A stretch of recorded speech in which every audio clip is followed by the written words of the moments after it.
Brett hated this movie, but not as much as he hated Elf. This is spoilers. Brett, why the fuck do you hate Elf? I don't want to get in trouble with a potential listener, so it's just not funny. It's not a funny movie. What don't you like about it? It's so warm-hearted. It is warm-hearted. It's just not... Gosh, I'm going to get in so much trouble when my wife listens to this. Risk it all, Brett. It's just... Risk it all. Why do you hate Elf? I just don't think it's that... It's super corny, it's super annoying, and it's not funny. Hey, man, that's a valid response, dude. Everyone's entitled to their own opinion. I mean, I will say this. I wasn't exactly, like, in love with it the first time that I saw it, but in subsequent viewings, it kind of started to grow on me over the years. So I actually do like it now, but I can totally, relate to not thinking it's, like, the best Christmas movie. So what is a Christmas movie you like, dude? Like, what's an example of a good Christmas movie in your eyes? My favorite Christmas movie of all time, and one of my favorite movies of all time, It's a Wonderful Life? A Christmas Story. That's a good one. It's freaking awesome. That is I was raised on it, man. My wife does not like that movie, though. If I could talk for a second, Brett, Yeah. I just wanted to say that you refuse to watch Home Alone because you heard there's like 3 seconds of a, you might want to plug your ears, tarantula in Okay, it. okay. First of all, none of those things you said are true at all. First of all, I've seen that movie about 18 times. Now, I've seen Was it Home Alone About- 2 because you're afraid of pigeons? No. Second of all, the spider shows up 8 different times in the movie, and you obviously don't have a phobia, or else you would know why I don't watch it. Josh definitely has a phobia. He's afraid to podcast before 10, so definite phobia. But True. tonight or today, whichever time you're listening today, we are spoiling The Christmas Chronicles, starring none other than Kurt Russell. Now, I want to go around the circle and ask a question. Who is your favorite Santa Claus in film? Ooh. Tough question. Very tough question. Pappy, let's start with you. That's tough. Shit, that is tough. This is Pappy, recording from Denver, Colorado. Very excited we're back to the Christmas movie tradition. We haven't done one since like the holiday special 3 years ago. So, I don't know though. Favorite Santa in film? I don't want to say Tim Allen. Ed Asner. He was the Santa in Elf, right? Oh yeah, that's right. Yep. We share a birthday, so I'll go with Ed Asner. And I love the Mary Tyler Moore Show. Nice. Awesome. Classic. George, how about you? November 15th. This is Josh. I'm recording from Goshen, Indiana. Okay, so the 1964 Rudolph the Red-Nosed Reindeer TV special is kind of always my most like nostalgic Christmas thing, probably. A skinny Santa. I think, that voice, and that's Stan Francis, I guess, which I'm just looking up that on Wikipedia, but that voice is pretty quintessential for me. Awesome. Santa. First that comes to mind for me is the kind of like dumpy Santa guy from Home Alone who gives Kevin the Tic Tacs. Not really, but that was the first one that popped to mind. Was that Kurt Russell? It may as well have been. I'm gonna go ahead and say the Santa from Ernest Saves Christmas. I don't know the guy's name off the top of my head, but I love Ernest Saves Christmas, and that guy was a pretty legit Santa. He wasn't particularly fat, but he kind of had the Santa vibe, and yeah, I don't know, he sold it. Oliver Clark. Santa. There you go. Thank you, sir. Wow. Now, hater of all things Christmas, Brett. First of all, man, I love Christmas so much. It's my favorite holiday by far. This is tough. I don't know. Kurt Russell in this movie is pretty good. Tim Allen's pretty good in the first one, but I don't know. I'll go with Patton Oswalt from Harold and Kumar 3D Christmas. Wow. Nice. That's a good one. Very obscure. Well, I am your host, Stevie. I think it's a tie for me between Tim Allen and Kurt Russell. And the only thing that saves this movie is Kurt Russell. He goes absolutely all in with his performance, almost to the point of method acting. What did you guys think of his performance? I thought he was awesome. It was like he was kind of born to play Santa. Like you mentioned something like he wanted to play like really bad, right? Is it you or Mikey said that? Mikey said that, yeah, he had an interview with a podcast pretty much saying that Santa Claus was his favorite human ever. Nice. So, yeah, I thought he was really cool. He was kind of brought like a cool touch to it. So, What his touch is like the I'm not the fat Santa. He's constantly taking offense to the fat Santas. Yeah. Look like that. Exactly. Yeah, I thought he was by far the best aspect of the movie. Like, if they didn't have Kurt Russell as Santa, I mean, I don't know what this movie would have had going for it, because he pretty much held it all together for me. Mm-hmm. It was hard for me to go into it blank because I think in the group thread before we watched this movie, Steve had said... Whoa, easy with 3 or that 4 Steve times, stuff. Stevie had said, oh, he goes hard, and I think you were saying hard in the paint. Hard in the paint. He goes so hard in the paint. Stevie was like, it's a 10 out of 10 Christmas classic. I will say it. I'm not a hater of all things Christmas, Brett. I am not either. Oh, my gosh. You hate elf. You have to hate Christmas in some way. But No, I like Will Ferrell, too. Just don't like that movie. Curious. Just don't like that movie. Yeah. so strange. But Zach touched on it. If not for Kurt Russell, this movie would not have held together very well at all. Zach, what did you not like about this movie? I would have to say I didn't like, or at least I wasn't really in love with the 2 kid actors. I thought that the girl kind of just had that, like, kid actor quality that's, like, she wasn't very charismatic, she wasn't very memorable. The kind of angsty skateboarder older brother guy didn't really do it for me. I mean, it's like, I just saw Home Alone again recently on the big screen, actually, which was freaking awesome. Nice. And... basically, it's just a reminder of, like, a good kid actor. Like, Kevin, he's actually compelling to watch. He's a great actor, charismatic. He's hilarious. And then you've got the kids in the Christmas Chronicles, and they've just kind of got that, like, Lifetime, channel movie quality to them. They just, I don't know, man. They weren't very compelling to watch. So I would say they were definitely one of the negatives. The older brother seemed like he took acting lessons from like the London brothers, maybe like could have been in a Kevin Smith movie. Fit in really well. There you go. Yep, I believe that. Jeremy London, not Jason. Jason's cool. Yeah, Jason's a pimp. Got it. Right on. Yep, there you have it. Pappy, did you have any aspects you didn't like? I guess one of the really surprising aspects comes later in the film when who played the daughter's name was Catherine? Katie. Yeah, I think it was Kate. Sounds right. Kate. Yeah. Kate. She says something like, "There can't be a Christmas without presents." And then at that point, I thought, "Oh, the film's gonna pivot and be like, yes, there can be like Grinch style," but like, no, the whole message of the film is there can't be a Christmas without presents. I'm confused at the messaging of this film a little bit. I was confused Good by point. it too, because typically in every Christmas movie ever, it's either 100% parents get them or 100% Santa Claus gets them, and the parents are just like, oh, there's gifts under the tree every year. Yeah, it's weird. It's like a big plot hole in the Santa Claus. Like, they know they didn't buy that present. Yeah, that's a big plot hole in Santa They just being look real. the other way. Yeah. And in this movie, Santa just gives everybody one present. Right, One it's that household, one you one always present. want. Yep. You guys were talking trash about my kids right before we started the recording. Whoa, no trash was edit- spoken, sir. Edit point.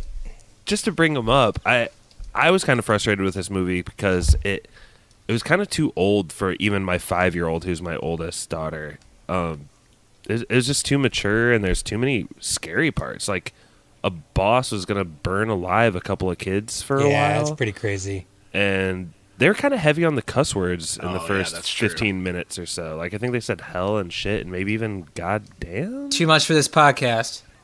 Yeah. I don't you're think right. there's a GD, but Kurt Russell does say at one point, "Santa Claus is coming, ... down your chimney tonight." And the girls in the Laughed background. so Oh, hard. no. Dude, Yeah, it is that's it's a right. sexual And then the joke. background That's singers right. moan. Yeah. What yeah. is that? It was pretty heavily charged there. What are we doing here? Josh, what did your kids think about the whole rock and roll Santa from a jail cell? Oh, they weren't watching it anymore. It was Dad Rock. Which brings me kind of to my second point is, since I think this movie is geared more towards at least older children and adults especially, it seems a little over, like the transitions will be really obvious and over-explainy, expository. Like, I remember one time they're up in the sleigh and they're like, all right, now we're going to go down to the ground to find the bag. And then they're down on the ground and then they're like, let's go this way. I think a better movie cuts around a little bit of that and lets you fill in the gaps for yourself. And I don't know, did any of you feel that? I feel like that was kind of a theme. I felt like this was like a Definitely. children's movie. I mean, but Definitely. that's just the way I took it. I wasn't looking for something very highbrow. It feels like it's also playing on a lot of nostalgia vibes as well. Like we already talked about the Santa Claus, but I feel like there's elements of Gremlins with those little cartoon elvish. What are Stevie the elves figures. like? Stevie- Man, they're weird. They're so weird. I mean, yeah, they're weird. I don't know, like we follow Zach on Instagram, and he has like these great character designs, and he's always like doing these like super creative like artistic pieces. But like these things are just like little annoying, like trying to be overly cute. Like they have their own language. God. Yeah. I hated them, Zach, but you're the expert. What did you think? Well, all right, so the first elf that pops up is like the little kind of like old elf. He's got like a mustache and beard.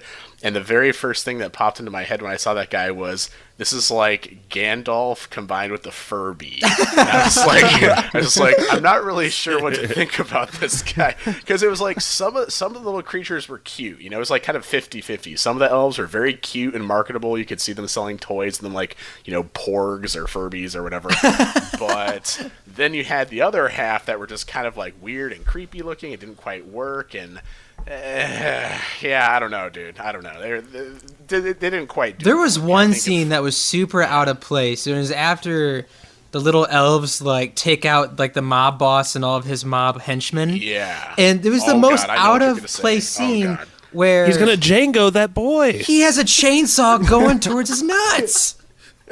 Yeah. Django. Yeah. And he was 100% committed too. He was going to do it. He was going to freaking do it. They're like gremlins. They have no conscience. They're just there to fuck shit up. They don't care. It's true. So true. Christmas Yeah. must endure. I kind of thought the whole mugging of the boy and taking him to the warehouse or whatever, I thought that whole scene was kind of out of place. I don't know. I figured they How's could have that done play out, something else. Brett?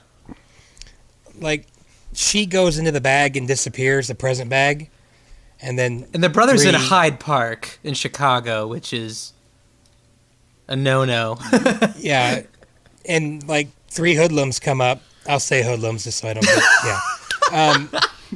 They come up, and They're in a posse. they want his bag. They're going to, like, let him live if they give him his bag. And he's like, I'm not giving you the bag. So they kidnap him and then take him, and they're going to throw the bag and all the kid into the fire, the incinerator or whatever. I mean, My sister's in there. like, it's full of presents, they think, and they keep opening them up. I thought that was kind of clever, though. Like, every time they opened it up, it was coal. Thought that was somewhat well done, but it just seemed they could have gone a different direction to give him some conflict. Like, kind of like Josh mentioned, like, you either, like, go for kids or go for adult, and that was, They like, tried really to toe adult. this line, and it didn't I'm work. okay with really sneaky... I mean, a lot of kids' movies have really sneaky, like, adult Innuendos. jokes, but like little kids movies don't have scenes where they're about to be thrown into an incinerator. I mean, it's just kind of Or be castrated by a chainsaw. yes, yeah. So It was weird. like again, I'm okay with the little jokes that kids aren't going to get. You know, it's something. It's kind of a like a little call out, a shout out to the parents that have to watch these movies with their kids. But like chainsaws is, I mean, a kid knows what a chainsaw means and what fire does to things. I mean, I'm not like complaining about it. I just thought they could have gone a different direction. Josh, were Yeah. your kids still watching for the chainsaw wielding elf? Oh, No. The 2-year-old got sent away like 20 seconds into the movie.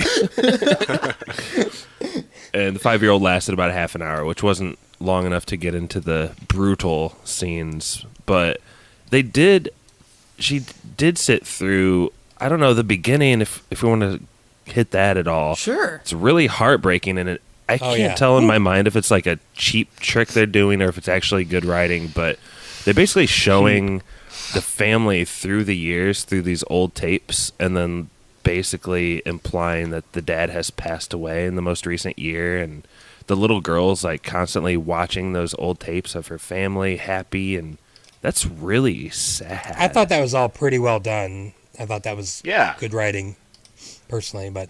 Was I the only one growing up who had a dad who always, every Christmas, had like a news camera size, like shoulder camera, like videotaping Christmas? My dad. And all those Definitely little not my tapes dad. are like lost to time. Like no one has anything that can play this anymore. But this family did. And what was their last name? The Pierce? A Pierce always sees it through. Yeah. I thought it was pays his debts. Nice. I don't know. I thought that whole thing was super telegraphed with the dad, though. Like, I saw it coming a mile away, especially when they're like, he's a firefighter. I was like, okay, here we go.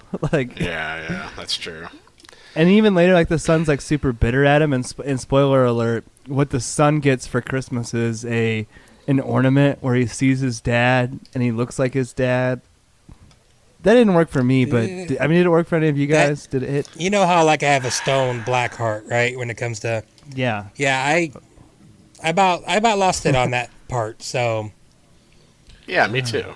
Did that remind you guys in Harry Potter when Harry sees his dad James and he's convinced that he saw his dad, and then it turns out he was seeing like himself in the future and he just looks so much like his dad, and there's some sort of lesson in there, blah blah blah. talking about the mirror of Erised in the first one? That actually is his dad. He sees himself casting what is it Patronus. called? Yeah, He's seeing himself in the future. Yeah, doing the Patronus. Yeah. Kind of reminds me of that. That's all I'm saying. Yeah, that's pretty. Yeah, you're right. Yeah. Now, for Brad, when sure. you said lost it, do you mean like Cry lost it, or like you wanted to throw the remote across the room, lost it, and just turn it off? I say this all the time. I almost cried. Not gonna lie, that part hit Brett- me kind of hard. Yeah, Brett, me what's too. the last movie you did cry in? Ooh, that's a Did good I- question. Cried watching? Yeah. Terminator, yeah. when his grandpa made him watch it when he was 5. No, Brett wasn't scared of anything when he was a baby. I haven't cried during a movie, so I don't know. Ever? Really? I don't think so. No. Oh, dude, I cry like every other movie. Good lord. Lately. Again, I almost. So this Cried. one I almost got almost- you. almost This cried. one almost got you. Yeah. I mean, I like. Yeah, I don't know. I get emotional. I guess I just don't like cry about it. Don't you have anything in your life that you love enough? Oh my goodness. Well, I'll say this. I feel like if this movie had a little more budget, I feel like that scene where she goes in the bag and she kind of like floats down through the Christmas tree and like the atmosphere of presents could have been really cool. Except Yeah, totally. it didn't have the highest budget and it looked really cheap, unfortunately. But one thing I feel like they put a lot of money in was kind of that pseudo car chase through the streets of Chicago. Did anybody else love that scene or scenes? It's a car chase, so not really. It was pretty fun. I thought it pretty was fun. cool.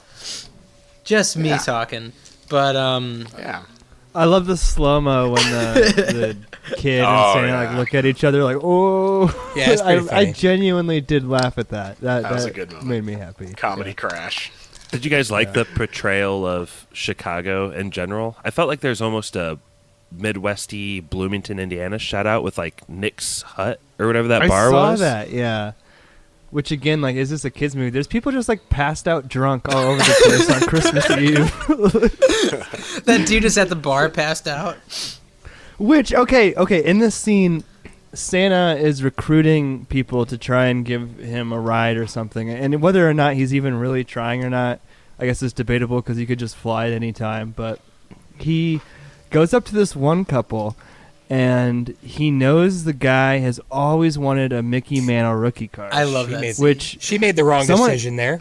Yeah, Brett, can you Google how much that's actually did. worth? Because Go ahead. Well, I was gonna say because he's like, I'll trade you this for your Porsche, and the dude's like, yeah, that's a good deal. And the wife, who can, I'm sorry to use this kind of language, but she can only be described as a huge bitch, takes the card and rips it up like in front of him. So it's like, not only does she take this, like, Brett, how much is it worth? It sold for auction for $2.88 million. Stop it! A $3 million baseball card. She rips it up. Oh no! Since you're not trading our like probably $90,000 Porsche for it. What? She's a total Kyle's he mom. knew. I mean, the guy knew. The guy knew that was like the best deal he'd ever make. Oh man, that was frustrating. It's so frustrating. Second highest selling baseball card of all time, I believe. What's number I one? kind of like. I'm sure the Honus Wagner Yeah. one is the highest. I gotta imagine. The one where there's only like 4 of them. Yeah, there was like a shipment of them like all flooded and like sunk. So yeah, you're right. There weren't that many left. I think what a cool writing trick that is with that baseball card bit is that you don't realize he can just totally magic anything at that point. So the card could be like just something he had in his pocket for like, when he's in trouble. But later you turn out he can pull out grand guitars. pianos. yeah. for Steven Van Zandt in the drunk tank. But yeah, that's funny. Let's try to keep this one short. You guys ready for yes or no's? Yeah, that's fine. No, what are you gonna say, Brett? Go ahead. No, Yeah, I can actually tie these into my. I had like a thing that I liked and a thing that I didn't like, so I can either do that now or do it in my yes or no's. I don't know. Do it now. Do it now. Yeah, do it now. One of the things that I did like that I haven't. I'm trying to think of all the Santa Claus movies I've seen, but you rarely get to see Santa. A lot of times in Christmas movies, like in the Santa Claus, it's the time slows down. That's how he's able to, hit every house. Isn't that how it's explained in the Santa Claus? Yeah. So, like, I thought it was really cool to see him moving, like light speed or whatever. He was wormholing. Yeah, like that was. I thought that was cool because when you're a kid, you're always like, how does he, reach all these kids? And so I thought that was a cool aspect. I don't know if it like looked cool or not. It probably didn't because of the budget, but I thought that was cool to see that. And I don't know if I've seen that in any other Santa movie. He was wormholing and apparating all at once. And I also thought was. the kids helping him at the end could not have saved that much time if he moves that fast, but that's whatever. Yeah. Brett, how old were you when you found out about Santa Claus? Oh, that's a good question. I think we were like maybe 7 or 8, and my parents used to put all the presents under in the Harry Potter closet. And like you'd go in there, it'd be like December 6th, and it'd be like, to Brett from Santa Claus. They're like, what? Like, so I think that's kind of like, I don't know if it was like one specific moment, but we kind of just started to realize that my mom was Santa Claus. So, Wait, so you aren't a true believer? oh man, This is awkward. but Christmas anyway, spirit just went down. just so we can Yeah, okay, is that not straight from Elf too? The whole The Christmas spirit, yeah. Oh, Christmas Fluctuating? spirit's kind of Yeah. like a thing, though, right? I mean, Well, they have a meter though. But I felt like a meter, yeah. that. Pap, how old were you when you found out Santa wasn't real? I was in first grade, and I just kind of like put it together. I remember I was just like in my room, like really thinking about it. And I went to my mom's room. I was like, "Hey, is the tooth fairy real? Because that shit doesn't make any sense." I didn't say that. She's like, "No," and then like all of the dominoes fell. So I was like, "So man. You Santa precocious Claus isn't little real? shit. No. Easter Bunny's real? Easter Bunny's No. not Jesus real. isn't real? We'll snap No. that. Jesus isn't real." But it was a tough day. Zach, how about you? Yeah, I want to say about 7. I don't have like a, aha moment or like I piece it all together. It's just kind of more like a slow, gradual thing where I just kind of like was like, yeah, it never really made a ton of sense, but it was fun to believe in, but now it's over. That's all I got. Now it's over. Time to be an adult now. Time to grow up, yeah. Josh, how about you? When did you find out that your dad was Santa Claus? Well, for me, I was like Pappy. I was doing transcendental meditation in my room as a 6-year-old, and somehow realized through space and time that I don't know. I think I was like 8, and my parents, like, I had little brothers, like very little brothers, so they were kind of like, "Hey, we know that you probably have this shit figured out, but let's keep it on the DL for these little guys." So Makes sense. yeah, And you're like, what? I was like, no. So you definitely didn't have little brothers when you were 8, right? Well, when I was 12 and Jared was born, I still needed to play it cool then. So Well, that was nice Makes of you. sense. Stevie, what about you? I found out like in the summer when I was like 9 or 10 years old. I was late to the party, man. I was a true believer, but like I was like every like 1 year my dad made like this edited tape of Santa like coming in from man. like I guess you would say kind of like apparating into shot and him placing. He got too greedy, right? He got too greedy. Oh man. Oh, it that's was the awesome. coolest thing ever. I was convinced from there on out. I was like, "There's a Santa Claus." Like he was on, and like I was so convinced. And then one day, like during the summer, I'm 9 or 10 years old. I'm like, "Jen, where's that tape of like Santa Claus? Like I want to watch that." And she's so blunt about it. She's like, "Stevie, that was Dad. It's not real," and just walked away. Oh And no. Hey, I was Oh no. crushed. Like Kyle's mom to you. it was rough. I was like, "No!" But yeah, that's. Listen to the Grand Budapest Hotel to hear more of Jen. Yeah. Just watched that last night. Oh man, but Brett, let's start off with you for yes or no's. Do me later. I don't know, man. All right, Pap, let's start with you. Yeah. No, I hate this movie. Yeah. I hate it so much. I just don't. I wrote in my letterbox review, it feels like a bunch of parts of movies smushed together to make this final output. I don't know. Maybe I just don't have the Christmas spirit anymore, but when you see something like this later in life, it's not a classic for you. But I bet, if you were like 10, 11, 12, maybe, and you first saw this, it might be something that you treasure for the rest of your life. But nothing bad to say about Kurt Russell. The Goldie Hawn reveal at the end that she's Mrs. Claus. I saw it coming from a mile away, but it's cute, and I like it. Not a hard no, just a soft no. It's not going to be in my rotation of Christmas classics, and because of that, it's just kind of going to fade away for me. Nice. How about you, Zach? I would say pretty much exactly the same, man. I would say no. Seeing it once was enough. I was really disappointed because when I found out that Chris Columbus, aka the director of Home Alone and the first 2 Harry Potter movies, was the producer, I had pretty high hopes. I was like, all right, Kurt Russell is Santa. This looks pretty cool. I was kind of hoping that it would be like the next Elf. In other words, like a more modern Christmas movie that kind of became regularly played. I know not everyone's an Elf fan, but in general, I mean, I don't know. I'm having a hard time thinking of any other newer Christmas movie. There's other than none. Elf. There's- Yeah, Elf is really it, man. There's Elf is no really it. Other classic movies have current tried. Christmas movies. There is There are not. none. Bad All Santa of- 2. All of your That's favorite true. Christmas Bad Santa's movies about are it. from when, like, you before you were born, or when from you're like really young. Exactly. And unfortunately, Christmas Chronicles did not change that trend, much to my disappointment. Yeah, although I will say that Kurt Russell, dude, every time he was on screen, I mean, the guy is charismatic as hell. I love that I man. have no idea how old Kurt Russell is, but dude, I hope that I'm like that much of a badass and that charismatic when I'm like 68 or whatever. I mean, he's fucking awesome. But yeah, as it was said earlier, it just felt like kind of a jumble. It didn't really have a very good coherent structure to it. It's like when I just saw Home Alone a couple weeks ago, it was a reminder to me how that movie is so well constructed. Every single scene in that movie builds towards the epic John climax. Hughes wrote that, right? Yeah, it's John Hughes. Okay. Yeah, that's right. He did. That's right. Which explains why it's so damn good. And Christmas Chronicles just did not have that, dude. It's like it just felt kind of jumbled. You could rearrange the scenes in the middle, and it wouldn't really matter that much. It just didn't have that coherent structure, that good writing that I was hoping for. So yeah, definite no for me. Nice, George.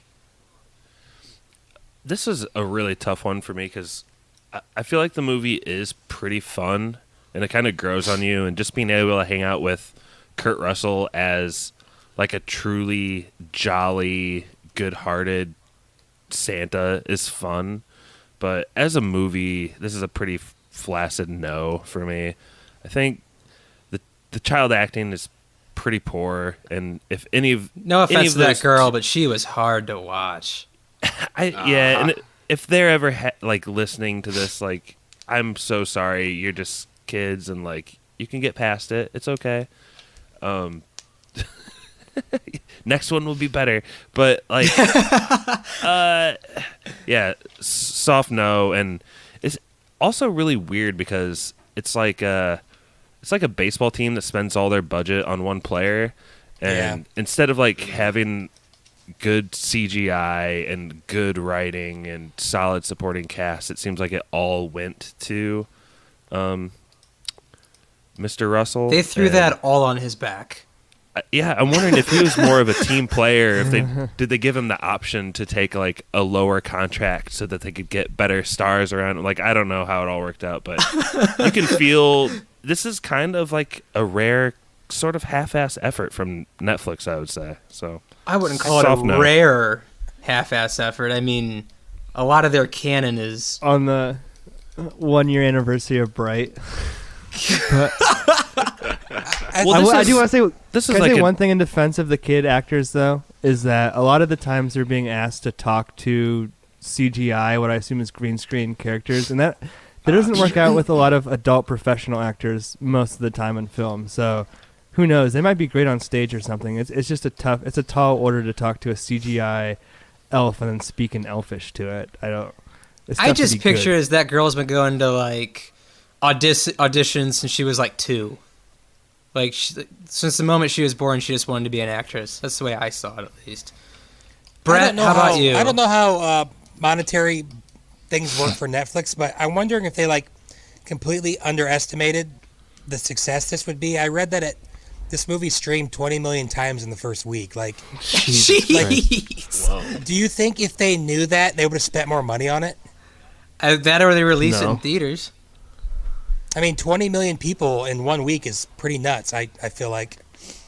So, I don't know. Okay, so I didn't really get to finish my thing earlier. The thing that really wore on me throughout the movie, I just got so tired of here, I'm going to pull out a magic thing out of my pocket, and I'm going to tell you 6 things you wanted as a kid. Oh, yeah, right, you're Santa.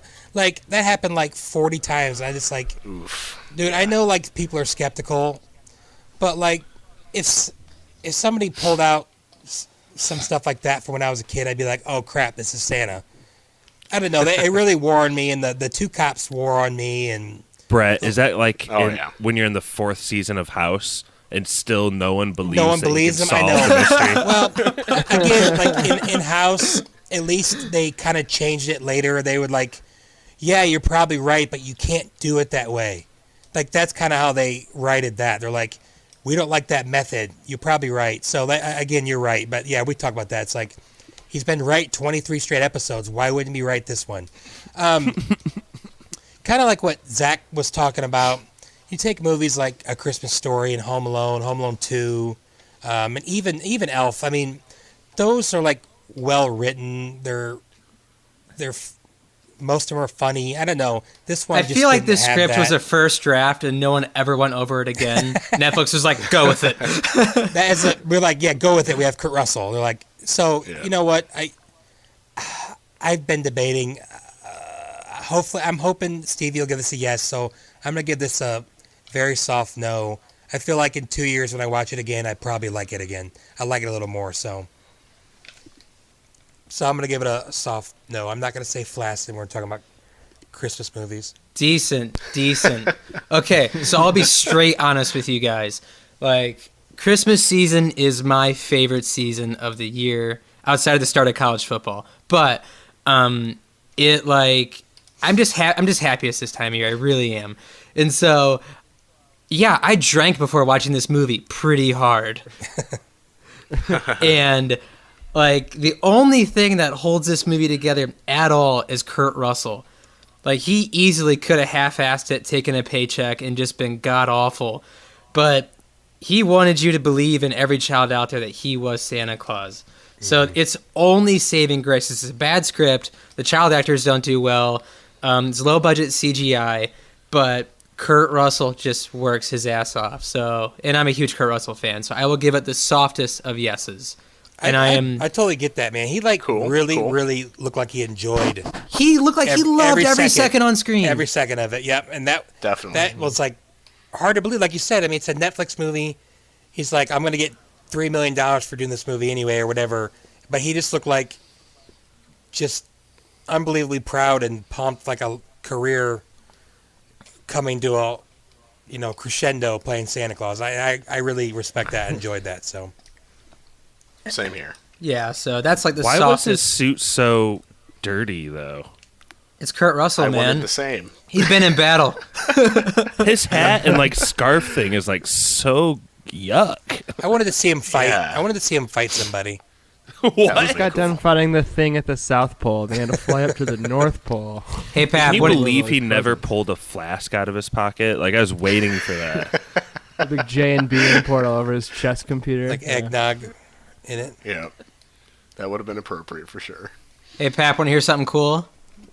Yeah. So we're big Disney buffs, right?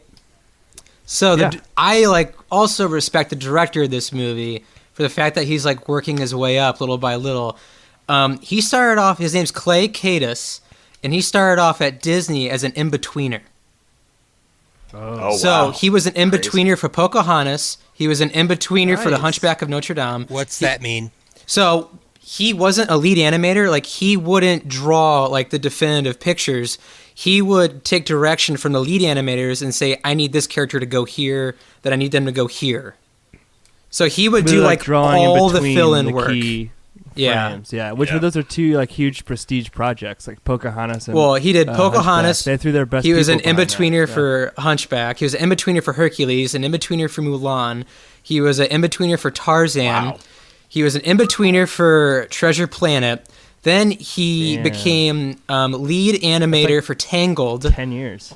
Then he became an animated supervisor for Wreck-It Ralph, Frozen, and he was also the lead animator for the Paperman short. So he has a great short too. So this dude like put in his time. Right, he's put in a ton of time, and like his really big directorial debut was the Angry Birds movie.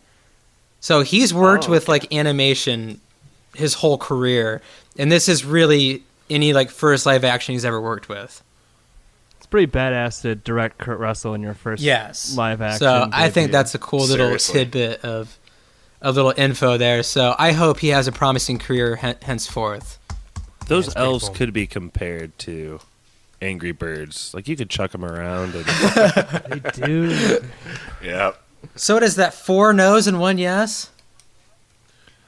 Sounds yeah, like it. yeek. Oh man, what is that, It's Pat? like, What is cookies- that? Cookies and milk that were left out on December 20th, and then Santa comes down on Christmas Eve. I will take it. Super stale. Well, thank you all for listening to the episode of Christmas We Chronicles. can't sign off quite yet, Stevie. Por Kurt qué? Russell's We 67 have a little- years old, by the way. Oh, okay, cool. We have a little bit of Instagram feedback to read. Yeah, before yeah. we sign Go off for it, Josh. good. Oh, Feed nice. it up. Feed it up. We posted a picture of Kurt Russell as Santa and asked people to send in their thoughts, and we have a couple. M. Ewing, I don't know, his name's Michael. He said, "Why the hell was downtown Chicago a ghost town on Christmas Eve?" And he's kind of right. I mean, there was a lot of criminals, but they're just driving around the streets. And it a was lot pretty- of drunk people passed out. That's a good point. And then, Pappy, did you want to read the other Yes. feedback? Do you have it? My phone's okay. Okay, this is from our friend Pixie Bomber, and she wrote, "God damn, what? This is so long." Okay, she wrote this paragraph on the thoughts of what she remembered from Kurt Russell in this. Because she had thrown a couple back or something by this point. Yeah, Christmas Chronicles. Number 1, I think she mean he worked that belly off. Number 2. As the night grew long and my drink hit me, I wondered if there is a DILF equivalent for Santa of women for a certain age. Oh my god. Oh no. 3. Steve, the re- Pappy, before you continue on this list, do you think she was like 6 Modelo's snuck into the theater deep, or like how? I think she was at least that when she typed this message, because 3, the red leather is nice. Oh no. Seems like she gets drunker and drunker as it goes. I feel The like we had black similar gloves are- viewing experiences. Yeah, the black gloves are classic, but improved. What? Number 5, I want to run my hands in the fur, not in a sexual way. I make costumes and I love to touch fabrics. The layered fur colors are outstanding, giving depth to the characters. Like, she's sobered up for that one, which is appreciated. Number 6, was it my rum or did he look like Captain Morgan? I think he was in jail, but I didn't quite remember. He did kind of look like Captain Morgan. He and then she did. sends a gif of, "You're welcome," and thank you, Pixie Bomber. We are welcome. She's a good friend of the pod, so Awesome. worthwhile comment. Good to hear what she thought about Kurt Russell. TMI of what she thought about Kurt Russell. Nice. That's amazing. Well, if that is it, I will go ahead and sign off. Is that it before I try to sign off again? Yeah, I think we're good. Cool. Good to go. Thank you for listening to this episode, and I hope you enjoyed Christmas Chronicles more than my other 4 co-hosts. And Humbug. this was Spoilers. Spoiler Man here. Thanks so much for your patience. I was out with my brother and his wife yesterday all day, and we were downtown Houston and got home very late, to put it mildly. Let's get right into it. Please support this podcast by leaving us an iTunes review. Leave us some stars and some words. That was Spoilers.